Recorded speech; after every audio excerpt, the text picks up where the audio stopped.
ৰেজাউল কৰিম চৰকাৰ ডাঙৰীয়াই মোক কি কাৰণে বিজেপিৰ আৰু মুখ্যমন্ত্ৰীৰ এজেণ্ট বুলি কৈছে, সংখ্যালঘু বিৰোধী বুলি কৈছে, সেই কথা মোৰ বাবে বোধগম্য হোৱা নাই। মই হাঁহিমেই নে কান্দিমেই মই ধৰিব পৰা নাই। কিন্তু মই যদি বিজেপিৰ এজেণ্ট হওঁ, পাৰ্টীয়ে 10 বছৰে মোৰ ওপৰত কিয় ব্যৱস্থা লোৱা নাই? তেখেতসকলে মোক কিয় 10 বছৰ ধৰি বিৰোধী দলপতি কৰি ৰাখিছে? তেখেতে কংগ্ৰেছত যোগদানৰ দিনা যি মন্তব্য দিছিল, সেই মন্তব্যৰ সৈতে মই একমত নহয় বুলি স্পষ্ট কৰি দিছিলোঁ।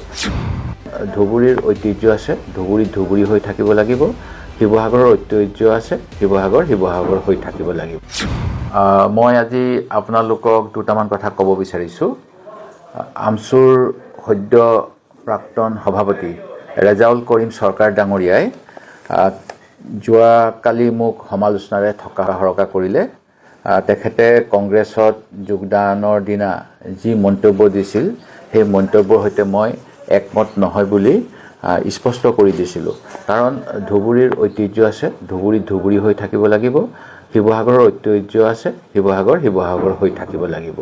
আৰু বিজেপিয়ে বিচৰা নিচিনাকৈ আমি এক অখণ্ড ভাৰতৰ নামত নিজৰ যি স্বকীয়তা, যি গৌৰৱ, এইবিলাক একোকেই আমি হেৰুৱাব নিবিচাৰোঁ ভাৰতীয়ত্বৰ নামত।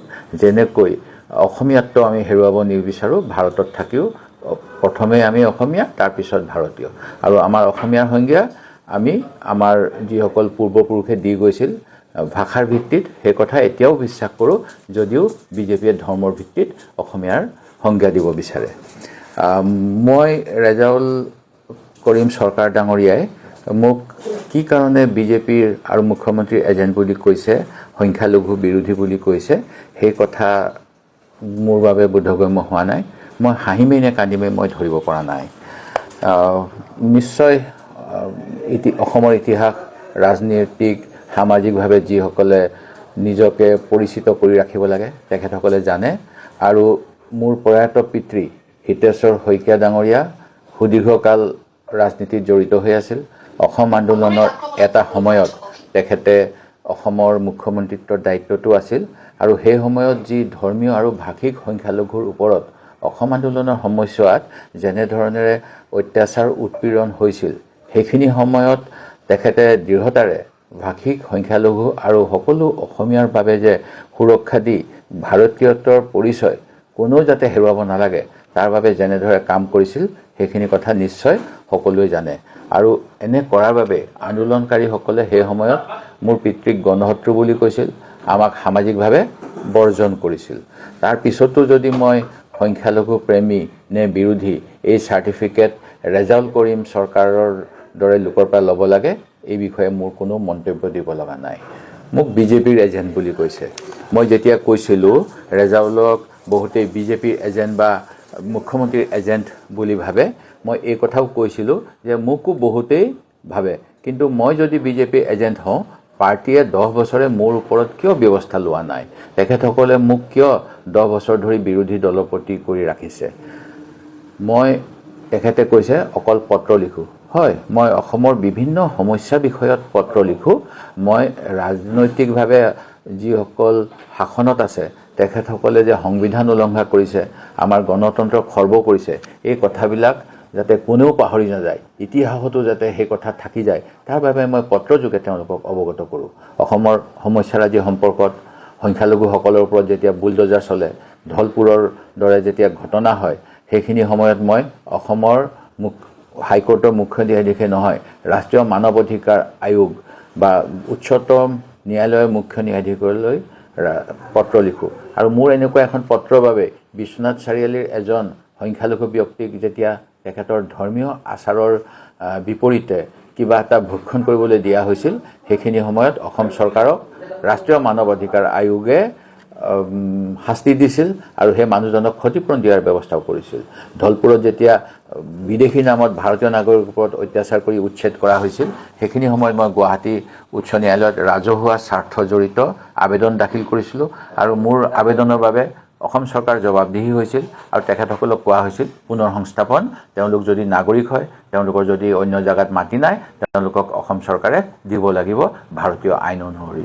ঠিক তেনেদৰেই সেই সময়ছোৱাত কিন্তু বৰ্তমানৰ বিজেপি দলৰ সভাপতি আৰু বৰ্তমানৰ সেই অঞ্চলৰ এজন বিধায়কৰ দৰং জিলাৰ বিধায়কৰ UDF দলৰ বিধায়ক তেখেতসকলৰ বিৰুদ্ধে মাটি দিয়া নামত এই উৎপীড়িতসকলক উৎকোচ লোৱাৰ অভিযোগ আছিল আৰু এই অভিযোগ বিজেপি দলৰ এখন আভ্যন্তৰীণ কমিটিয়ে তদন্ত কৰি কোন দোষী সেই কথাও কৈছিল এই ক্ষেত্ৰত কিন্তু ৰেজাউল কৰিম চৰকাৰ ডাঙৰীয়াই কোনো মন্তব্য দিয়া মই দেখা পোৱা নাই মই মুখ্যমন্ত্ৰীৰ লগত আছো বুলি কৈছে সেই কথা ৰেজাউল কৰিমে জানিব কিন্তু অখিল গগৈ ডাঙৰীয়াই মই এই সন্দেহ ৰাইজে কৰে বুলি কোৱাৰ এদিন পূৰ্বে বঙাইগাঁও জিলাত যি জিলাত বোধ কৰোঁ ৰেজাউল কৰিম ডাঙৰীয়াৰ পিতৃগৃহ তাত গৈ সাংবাদিকসকলৰ আগত মুকলিকৈ ক'লে যে অখিল গগৈয়ে মুখ্যমন্ত্ৰীৰ মুখত ৰেজাউল কৰিম চৰকাৰৰ বিৰুদ্ধে বহুত কথাই শুনিছে ঠিক তেনেকৈ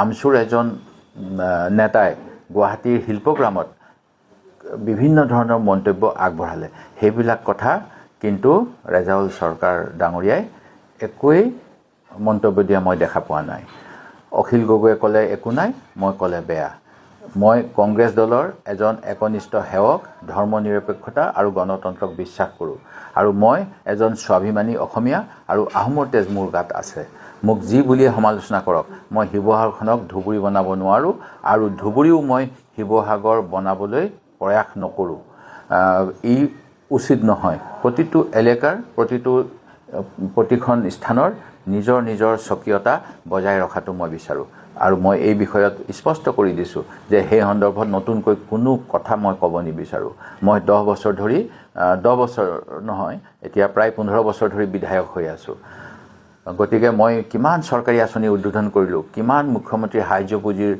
চেক বিতৰণ কৰিব পাৰিলোঁ এই কথাবিলাক নিশ্চয় জনাসকলে ভূৰখাসকলে জানে আনকি বেলেগ নালাগে দলগাঁৱৰ বিধায়কে ধৰি কেইবাজনো সংখ্যালঘু বিধায়কে কিমান মন্ত্ৰীসকল বা চৰকাৰী আঁচনি আধাৰিলা উদ্বোধন কৰিলে এই কথাও নিশ্চয় ভূৰখাসকলে জানে কোনোবা এজেন্সিয়ে সমীক্ষা কৰিলেও এই কথা গম পাব যদি মই চৰকাৰৰ লগত ভাল তেনেহ'লে মোৰ সমষ্টিত কাম বেছি হ'লহেঁতেন কিন্তু মোৰ সমষ্টিত দিনে ৰাতিয়ে এজন উপাধি হলোৱা বিজেপি নেতা পবিত্ৰ মাৰ্ঘেৰিটা যিজনে নিজৰ গগৈ উপাধিৰ পৰিৱৰ্তে ইটালীৰ ৰাণীৰ উপাধিৰে গৰ্বিত অসমীয়া বুলি ক'ব বিচাৰে সেই পবিত্ৰ মাৰ্ঘেৰিটা আৰু মন্ত্ৰীসকল ঘূৰি ফুৰে তপন গগৈ ডাঙৰীয়া সাংসদ থাকোঁতে মোৰ সমষ্টিতেই অনবৰত তেখেতে ভ্ৰমণ কৰি আছিল আৰু এই কথাবিলাকে মোক কেনেধৰণে বিজেপিৰ লগত বন্ধুত্ব বুলি প্ৰমাণ কৰে সেই কথা মই নাজানো গতিকে এই কথাবিলাক মোক কৈ